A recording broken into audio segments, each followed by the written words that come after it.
Harusnya kalau mau tes rambut itu ada yang mengawal, jadi dia objektif. Nah, mungkin bisa saya, ormas saya, anggota atau pengacara-pengacara lawan yang mengawal kasus ini sehingga ini transparan gitu. Harus tes rambut sih, karena kalau urin itu siapapun bisa, itu kita tahu sendiri lah. Itu normal itu, kita tunggu aja 1 minggu itu udah aman biasanya. Tapi kalau rambut kan nggak bisa. Kita jangan menipu diri kita pun tahu gaya hidup di sana itu seperti apa. Artinya beberapa kali oknum pilot atau pramugari itu pun sedang menggunakan barang-barang terlarang dalam mereka melakukan tugasnya begitu. Jadi kalau dibilang karena rajin medical check up udah pasti itu enggak kayaknya. Kita bikin romantis.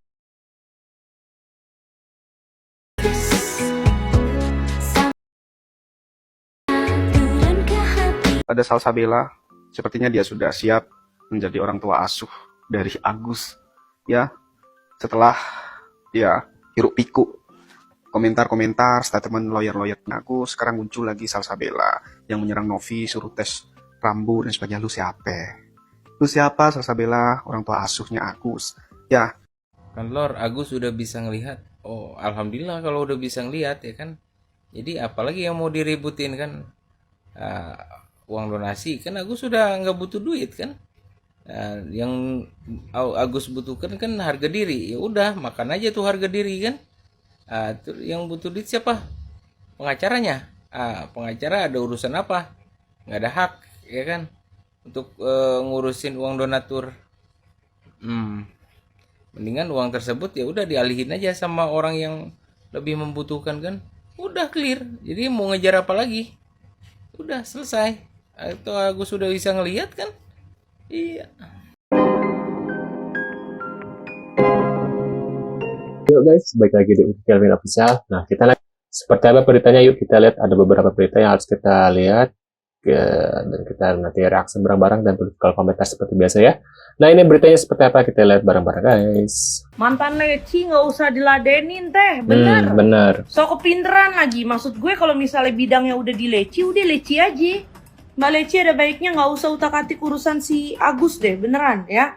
Fokus aja sama Blue Angels Jayapura, fokus aja sama eksekutif Bali, bosan kan. Saya meminta pihak Blue Angel Club Jayapura untuk membuka video lengkapnya dari apa yang Yolo Ine telah tunjukkan kepada publik.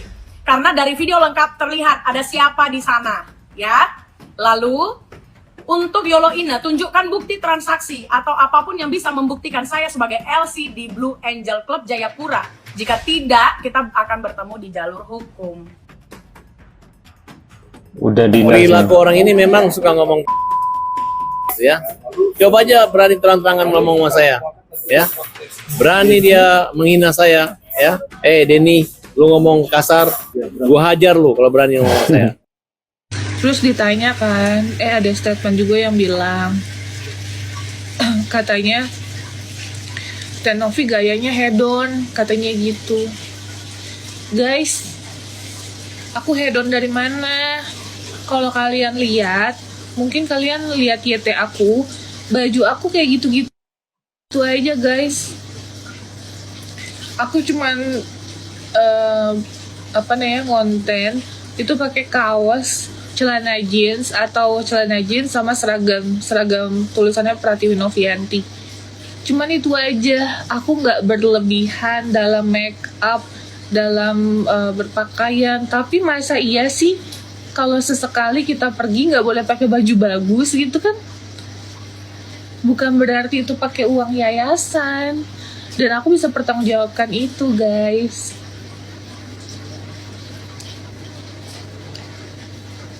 Gitu, aku bisa pertanggungjawabkan itu semua. Nah, aku bingung kalau misalnya di keluar-keluar terkait katanya aku menyalahgunakan donasi atau apalah ya tuduhannya ya.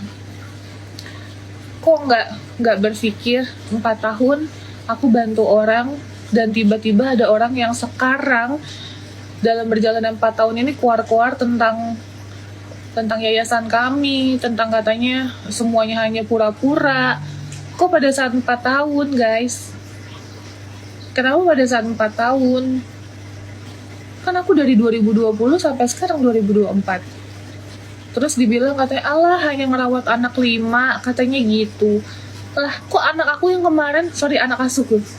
Kok anak asuku yang kemarin ada 15 yang aku rawat dari perut ibunya masing-masing sampai qadarullah mereka tuh lahir cantik-cantik, sehat-sehat, diambil sama dinsos. Kok itu nggak dihitung? Sebenarnya jujur aku bukan tipe orang yang ngitungin kebaikan kita. Kayak misalnya, berapa sih total anak yang udah aku rawat? Aku nggak tahu, guys. Aku bingung kalau misalnya ditanya udah berapa anak, berapa ODGJ yang kita rawat, karena nggak pernah aku hitung. Gitu lagi ngapain ngitungin kebaikan? Yang dihitung itu bukan kebaikan kita, tapi keburukan kita, hal-hal jelek yang kita lakuin tuh dihitung tuh. Misalnya 1, hari ini kita udah ngelakuin apa, kesalahan apa. 2, kita ngelakuin kesalahan apa. Nah itu baru dihitung. Supaya apa? Supaya bisa improve jadi manusia yang lebih baik. Kasih. Gitu.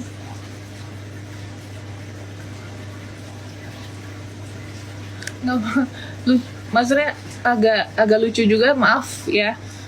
Bukan mengurangi rasa hormat saya terhadap bapak pengacara yang sebelah. Terkait katanya kalau mau berbuat kebaikan. Saran saya, kalau memang si Novi ini baik dan tidak mau mengambil resiko, silakan serahkan uang itu kepada si Agus dan dipantau oleh Kemensos atau Dinsos, atau uang itu sekalian serahkan ke Dinsos. Apa?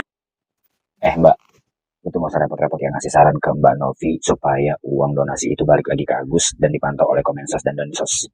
Ya, terus si Agus juga udah bisa lihat mata kanannya, walaupun masih samar-samar tapi masih bisa lihat. Paham?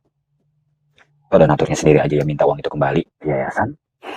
Lucu lu Mbak, kenapa lu yang repot? Mendingan lu sibuk aja memperbaiki diri. Yang lagi dibuka tuh aibnya orang.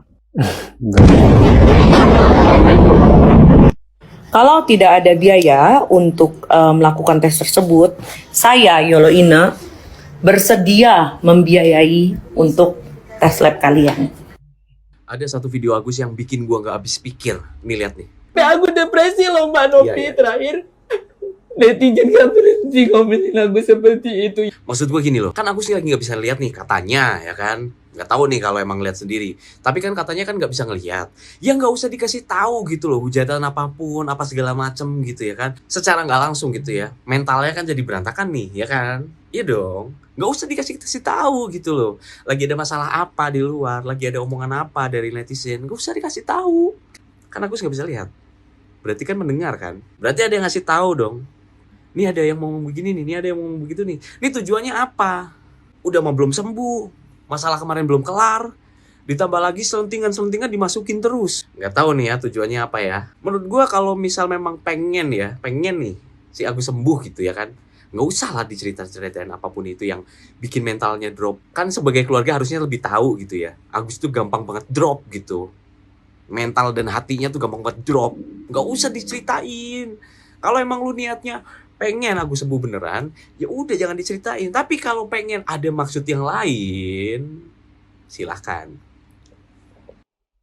Disuruh cek urin, udah. Giliran udah cek urin, ditantangin lagi, alah cek urin itu kan udah berapa hari, itu udah aman. Lebih tahu dia, ya kan? Coba tes rambut, berani nggak dia? Si Novi tes rambut lah nih. Udah tes rambut, dia ngomong apa lagi? Alah, harusnya kan diawasi sama pihak ketiga yang netral. Bisa saja dari pihak kepolisian, bisa saja dari ormas saya. Mbak, saya mau tanya, apa sih yang bikin kamu sampai separno itu? Saya cuma takutnya gini, ketika satu jarimu menunjuk orang, kamu jangan lupa, ada jari-jarimu yang menunjuk ke dirimu sendiri. Jadi saya bertanya-tanya, apa yang bikin kamu separno itu? Kita bikin romantis, bikin paling romantis. Asik. Perhatikan Jangan lihat cahaya mungkin bagus. Jangan lihat dari awal memang ya. Oh, siapa bilang kan dari awal sudah bisa melihat tuh rasa tulus cinta Wawa kepada Agus. Wawa benar-benar selalu ada buat Agus. Ini jawaban Wawa dan Agus ya. Dan di sini aneh ya, dia lebih dekat sama Wawanya daripada sama istrinya. Jangan-jangan Wawa dan Wawa sama istrinya. Wawa dan Agus ini ada hubungan spesial ya. Nah, kita lihat lagi beritanya. Kita ulang lagi sekali lagi katanya guys. Bisa lihat cahaya mungkin bagus. Lihat cahaya. Dari awal memang ya. Bisa lihat cahaya bagus. Nah kata si Wawanya bilang emang dari awal sudah bisa lihat gitu. Waduh, dari awal tuh ngomongannya sendiri. Kita ulangi lagi. Bisa ngeliat cahaya mungkin bagus. Bisa ngeliat sudah dari jauh memang bisa ya. Kita ulangi lagi, saya lagi. Bisa ngeliat cahaya mungkin bagus. Bisa ngeliat sudah dari jauh memang bisa ya. Keceplosan deh sini. Prativi Novianti untuk transparan ya dalam melakukan pengelolaan dana yang milik Agus ini, karena uangnya ini sudah bukan ada di tangan Agus, tapi uangnya ada di sana sekarang. Jadi kalau secara hukum ya, donatur yang memberikan donasi kepada Agus itu adalah sudah beralih miliknya Agus ya. Kan karena apa? Dia mentransfernya langsung. Ada orang sakit mata buta, transferlah kepada Agus ya. Kemudian karena Prativi Novianti ini yang sebagai ketua yayasan, dia tiba-tiba ya meminta kepada Agus mutasi rekening loh. Padahal ini dananya sudah milik Agus. Dia tidak ada legal standing ya, kepentingan hukum untuk meminta dana tersebut, karena secara hukum beralihnya uang tersebut adalah miliknya Agus. Tidak berhak Prativi Novianti untuk meminta dana tersebut. Dana tersebut Agus tidak melakukan penyalahgunaan dana sama sekali dan sudah diserahkan ke sana. Dan kita sudah melakukan somasi tanggal 12 Oktober, tidak ada respon itikat baik ya untuk melakukan minta maaf, klarifikasi kepada Agus. Nah, setelah melihat berita ini gimana guys? Tulis di kolom komentar. Terima kasih buat kalian yang selalu nonton video aku.